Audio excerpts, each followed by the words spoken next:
Pak. Pagi Ibu. Begini Pak, mohon maaf ini mengganggu waktunya. Bentar.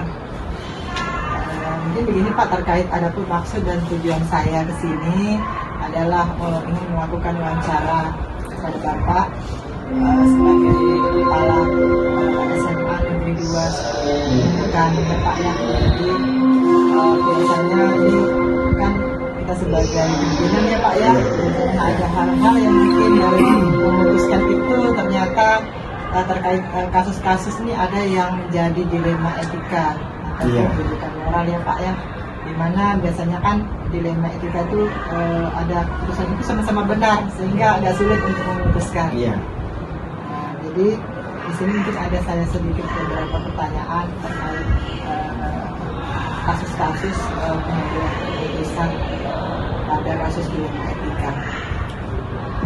Mungkin yang pertama ya Pak ya, untuk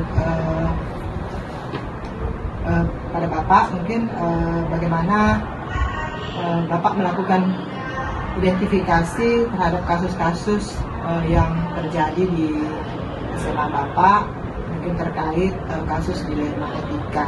Jadi mungkin bagaimana identifikasi kasus tersebut? Yang pertama itu jelas masalahnya. Jadi kita melihat masalahnya seperti apa masalahnya.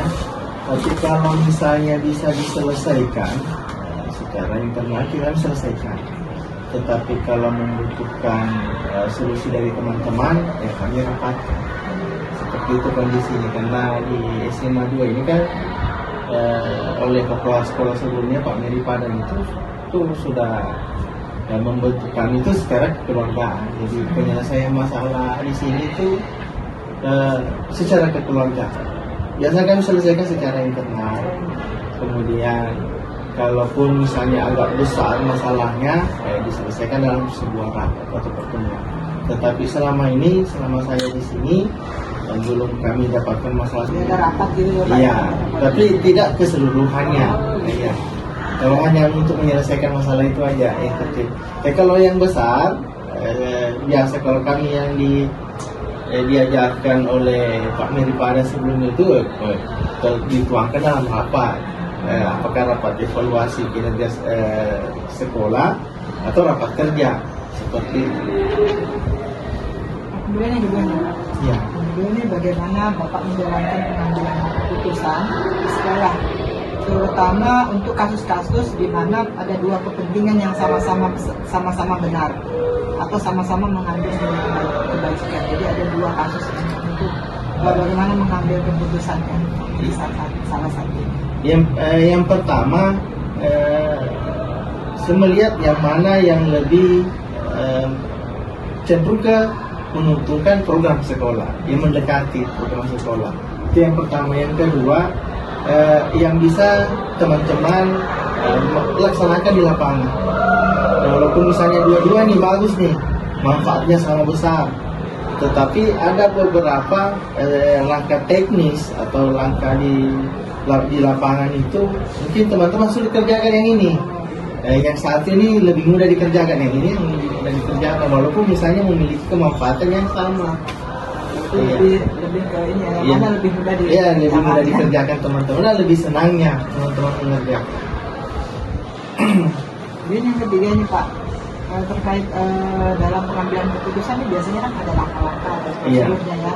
Mungkin untuk di SMA Negeri 2 ini bagaimana langkah-langkah atau prosedur yang biasa dilakukan selama ini dalam pengambilan keputusan?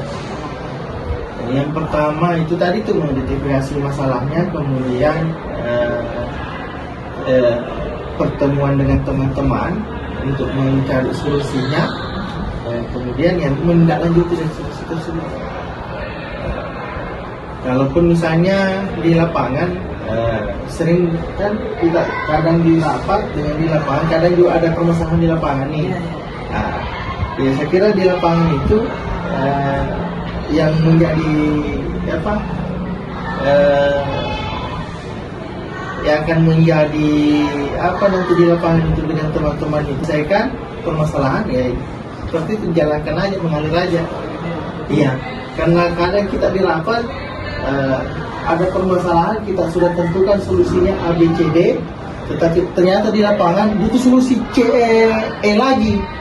Ya, kita tetap jalankan yang E itu selama bisa mempermudah penyelesaian masalahnya. Ya, berarti ada ya Pak, melihat lagi situasi di Iya, melihat lapangan, Pak, situasi ya. di lapangan, kondisinya. Kondisi realnya. Iya. Ini yang keempat nih Pak. Hal-hal apa saja yang selama ini Bapak anggap efektif dalam mengambil keputusan pada kasus-kasus dilema etika? Jadi hal-hal apa saja yang dianggap efektif? Yang pertama, pengambilan efektif itu kadang artinya kalau saya selama saya memimpin di sini secara kekeluargaan, tetap bersifat kekeluargaan. Yang paling utamanya itu, karena itu yang selalu, karena kami masih menganut terlalu, artinya terlalu kaku, jadi teman-teman pun yang ASN, P3K maupun GTT, PTT kita selesaikan secara keluarga. Iya. Selanjutnya nih Pak, yang kelima, hal-hal apa saja yang selama ini mungkin dalam pengambilan keputusan itu ada tantangannya Pak? Jadi terutama dalam kasus-kasus etika tadi. Iya, kalau tantangannya kan banyak. Yang pertama terutamanya itu, apalagi saya sebagai pimpinan di sini tergolong masih muda. Mungkin maka masih banyak guru senior nih. Jadi lihat dari kepangkatan ini saya kelebihan dari teman-teman. Tapi tantangannya itu tadi, cara bernarasi dan berkomunikasi dengan senior dan memutuskan sebuah permasalahan. Ketika yang bermasalah dengan yang lebih muda dan yang lebih tua, narasi, kemudian sikap dan adab yang perlu diperhatikan. Itu tantangan terbesarnya. Mungkin dilihat dari posisi ini ya Pak ya, kepangkatan mungkin banyak ya, guru senior, ya. jadi mungkin ketika mengambil keputusannya agak gimana gitu ya, Pak ya. Itu dia, karena biar bagaimanapun kita yang muda ini tetap menghormati yang nah, tapi prinsipnya yang senior ini menghargai yang muda. Mungkin bagaimana kan? Ya. Kemudian selanjutnya nih Pak, kira-kira apakah Bapak selama ini memiliki sebuah jadwal dalam ingin menyelesaikan kasus-kasus dilema etika? Jadi apakah ada jadwal tertentu ataukah menyelesaikan pada saat itu atau di tempat gitu? Kalau jadwal, kalau berbicara jadwal berarti seakan-akan terencana masalahnya. Nah, sedangkan kalau dia permasalahan seperti ini kan kita hanya menemukan di lapangan. Jadi saya tidak memiliki jadwal untuk penyelesaian masalah, tetapi ketika ada masalahnya itu ya dijadwalkan. Tetapi tidak ada istilahnya rutin. Jadi kalau misalnya ada permasalahannya kita jadwalkan untuk diselesaikan. Tetapi bukan berarti didoakan atau direncanakan akan ada masalah itu. Ya, seperti itu. Jadi kalau ada masalah dijadwalkan tuh penyelesaiannya, ditargetkan penyelesaiannya.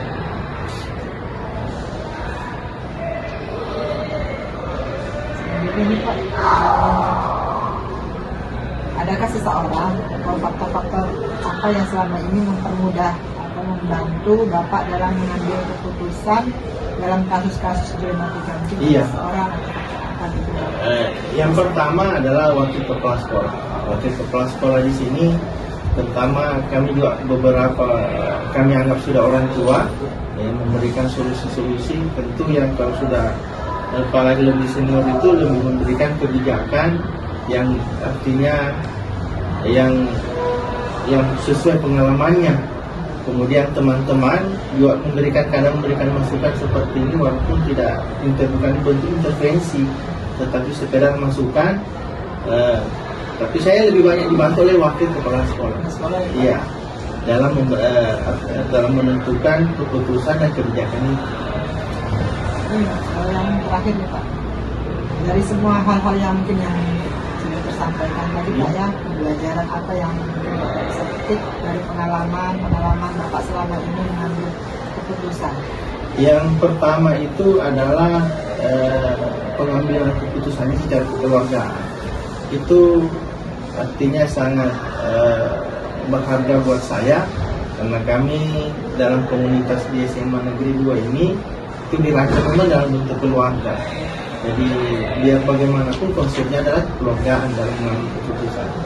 Yang kedua adalah penghormatan dan penghargaan. Jadi seperti itu tadi, senior dengan junior, senior ini menghargai juniornya, junior menghormati seniornya. Kemudian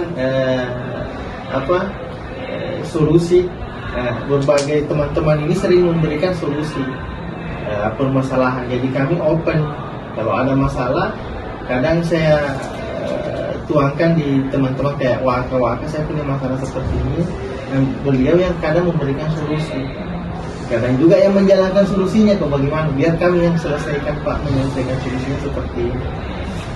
Biar kami yang fasilitasi, biar kami yang kerjakan, seperti itu. Walaupun sebenarnya itu tugas saya, mereka siap membantu di lapangan, seperti itu. Kan teman-teman yang lain tuh seperti itu, sangat mendukung ketika ada keputusan kepala sekolah, menjalankan dan mendukung. Ya itu yang bermakna buat saya. Ya, jadi kalau saya lihat ini Pak, dari beberapa pertanyaannya Pak, saya menyimpulkan bahwa keputusan yang Bapak ambil ini mungkin semuanya sudah berdasarkan kekeluargaan. Iya, itu warisan dari Pak Meru. Iya, dibantu dengan mungkin Iya. dekat dulu ya, seperti Iya. kepala sekolah. Iya. Mungkin itu saja Pak. Iya, Bu. Saya kita hari Terima ini. kasih. Terima kasih atas waktunya Pak. Iya, sama-sama. Maaf. Iya. Ya, tidak ada. Iya.